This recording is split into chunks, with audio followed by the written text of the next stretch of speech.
Les clés de la ville. Parlons bien avec le fichier Amépi. C'est le moment donc de faire un coup de projecteur sur l'immobilier à Montpellier avec notre premier invité, donc en plateau, responsable local, on va dire départemental du fichier Amépi, Christian Lepêtre, un président d'Antinéa, avec peut-être pour démarrer 3 repères, 3 chiffres clés. Le premier, c'est 3000. Comme 3 000 €, c'est le prix médian au mètre carré d'un logement dans l'ancien à Montpellier. Ça, c'est selon les statistiques des notaires. On est en gros entre 2 500 et 3 500 € du mètre carré, avec bien sûr de fortes disparités. Dans le centre historique, le cœur de ville, on dépasse souvent, je crois, vous allez le confirmer, les 4 000 € du mètre carré. 7%, c'est la hausse de prix sur un an. Et puis 2113. Qu'est-ce que c'est que 2113 ? Eh bien, c'est le nombre de ventes de maisons et d'appartements qui ont été réalisées officiellement à Montpellier en 2020. Preuve, je crois, d'un fort dynamisme de l'activité. Et puis Montpellier, toujours bien classé dans les palmarès des villes où investir. Comment se porte l'immobilier à Montpellier ? Je pense que vous avez déjà dit beaucoup de choses, il me semble. Bon, ce qu'on peut dire effectivement, c'est que déjà sur Montpellier, Parlez bien dans le micro. sur Montpellier, nous avons déjà intramuros, nous avons à peu près moins 40% de mise en vente.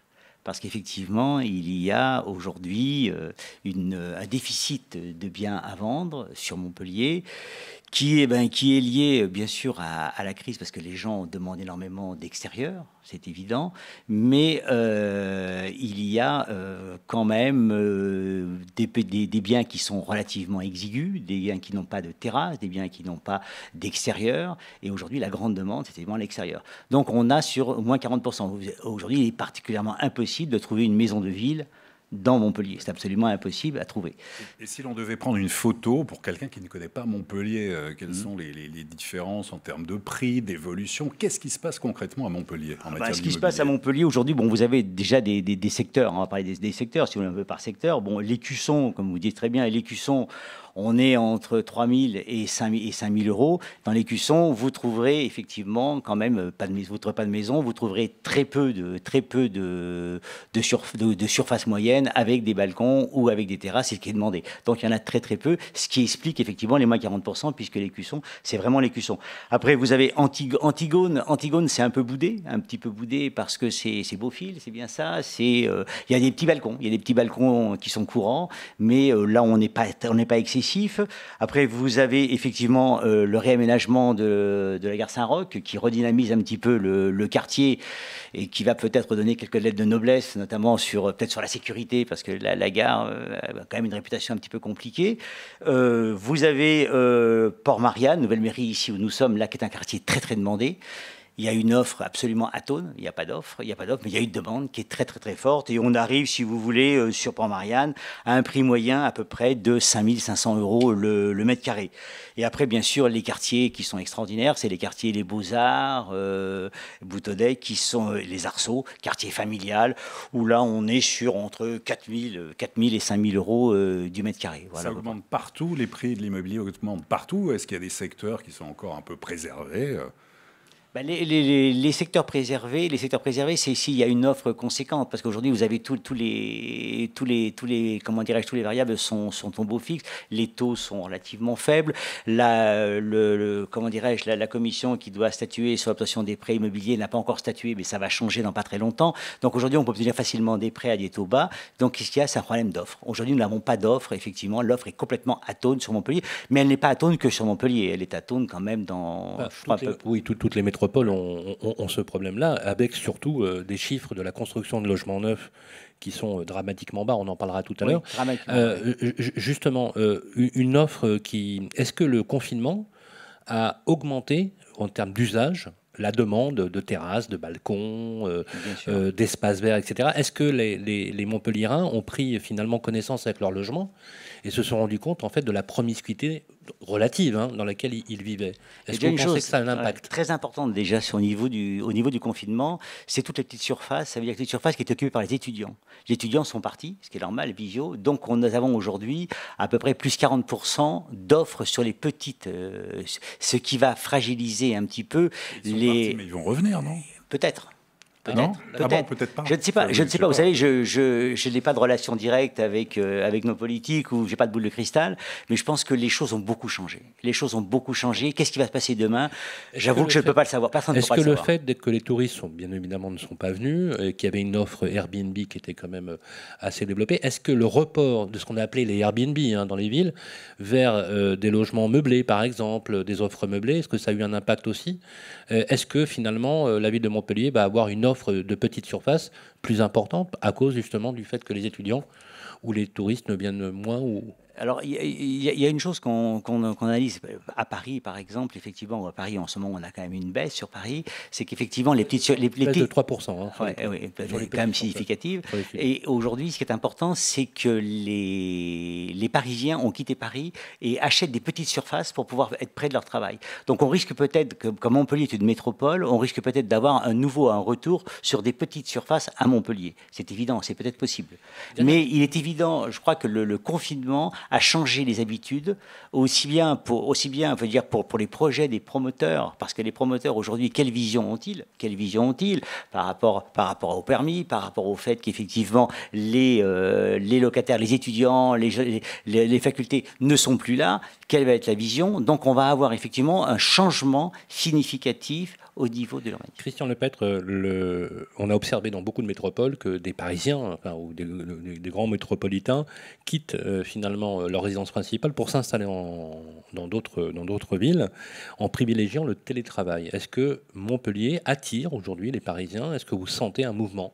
Alors, moi, je dirais, monsieur le maire, qu'il y a aussi bien sur Montpellier que dans tout le Biterrois, aujourd'hui dans la région. Moi, je suis Biterrois, je suis plutôt Biterrois que Montpellierin.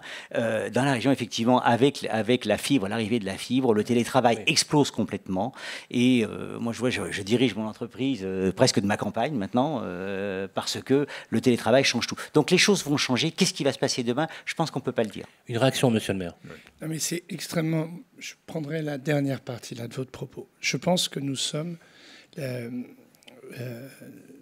à un moment de bascule.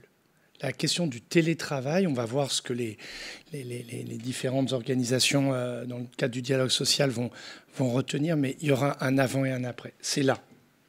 Et donc, effectivement, ça fait évoluer les schémas pour nous de répartition de la croissance démographique. On voit bien que l'arrière-pays qui pouvait se dévitaliser avec la réalisation du très haut débit peut redevenir attractif. Et d'ailleurs, c'est pas mal, parce que Montpellier ne peut pas absorber toute la croissance démographique. Et donc, 8 000 nouveaux habitants par an, c'est ça, à l'échelle de la métropole. 8 000. Donc vous êtes ici, j'ai reçu le maire de Dunkerque, lui, il perd 1 000 habitants par an. Donc on n'a pas les mêmes... Pour nous, c'est un défi colossal qui pèse sur les prix dans un certain nombre de quartiers. Donc il y a un enjeu de répartition de la croissance démographique. Et y compris les étudiants, ça ne va plus être comme avant. Septembre, juin, ça va changer. En tout cas sur les Master 2, sur les thésards, on va voir des évolutions. Donc ça, les acteurs économiques doivent sans doute commencer à anticiper. Nous, en tout état de cause, il y a des choses qu'il faut appréhender dans le dialogue avec eux. D'abord, c'est au rendez-vous de l'espace public. C'est pour ça que nous avons une politique très volontariste d'achat d'espaces verts, voilà, pour essayer de mailler dans chaque quartier, parce qu'on ne peut pas demander aux gens d'avoir une ville plus dense et de ne pas avoir d'espace où ils peuvent promener leurs enfants, où ils peuvent sortir. Ce qui existe à Port-Marianne n'existe pas dans certains endroits de la ville. Donc là, on a du travail. Ça, c'est la puissance publique. Promoteur, il y aura un travail à faire sur la typologie de l'habitat. On voit bien que les petits logements qui ont pu être construits du fait de la crise de 2008 à l'époque, aujourd'hui ne peuvent plus répondre. Et donc, il va y avoir un enjeu autour de la typologie de l'habitat, et y compris pour pouvoir être capable de continuer à accueillir des familles dans la ville ou permettre à des familles de rester dans la ville. Nous, c'est ça qui est en jeu. Donc, voilà, il y a dialogue à avoir avec les professionnels. Il y a une puissance publique qui doit exercer son leadership en posant correctement les règles du jeu. Et dans la géographie que vous avez dressée, je dois quand même dire qu'il y a des choses que vous avez oubliées. Mais en ce moment, par exemple, l'ancienne friche militaire de l'EAI qui va être desservie par la ligne 5 de tramway. La ZAC de la République, nous on a une politique de réserve foncière qui nous permet de pouvoir lancer des constructions neuves et qui est diversifiée. Vous avez fait référence à Saint-Roch, et sur la question de la sécurité, ma compagnie de CRS, elle est placée là-bas, donc je voudrais rassurer les gens, parce que je ne voudrais pas qu'on laisse un petit sentiment de stéréotype sur la question de la sécurité à Montpellier. C'est une question qu'on prend à bras-le-corps ici. Voilà, à bras-le-corps. Le président de la République, il est venu amener 50 policiers. Moi, je crée 42 policiers dans les transports, plus 30 dans la question du logement social. Voilà, je veux être rigoureux sur ce sujet-là, parce que sinon on laisse entendre que ça vous déprécie un quartier parce qu'on dit qu'il y a de l'insécurité. Et dans les quartiers où c'est dur, on bosse, on travaille sur les politiques d'équilibre scolaire, on va essayer de travailler sur un rééquilibrage urbain, là où l'espace public est peu généreux, où il faut qu'on travaille là-dessus, pour faire en sorte de pouvoir accompagner au mieux ceux qui veulent investir et ceux qui ont des projets de vie. Michael Delafosse, c'est exactement ce que vous dites, en fait. C'est-à-dire que si on pointe des quartiers qui ont des besoins d'investissement en matière de sécurité, c'est ce que vous faites. Vous prenez à bras-le-corps une situation, vous en tenez compte. Le fait de dire qu'on a des quartiers qui sont parfois un peu à traiter spécifiquement, c'est pas forcément jeter l'opprobre sur un quartier, on est d'accord? Non, mais... puisque vous vous en préoccupez, donc c'est une bonne chose. On traite les problèmes. Voilà. Mais là, je ne peux pas laisser passer le fait qu'à Saint-Roch, l'ambiance de gare. Sur l'ambiance de gare, on travaille. Donc peut-être c'était vrai il y a un an. Je peux dire qu'aujourd'hui...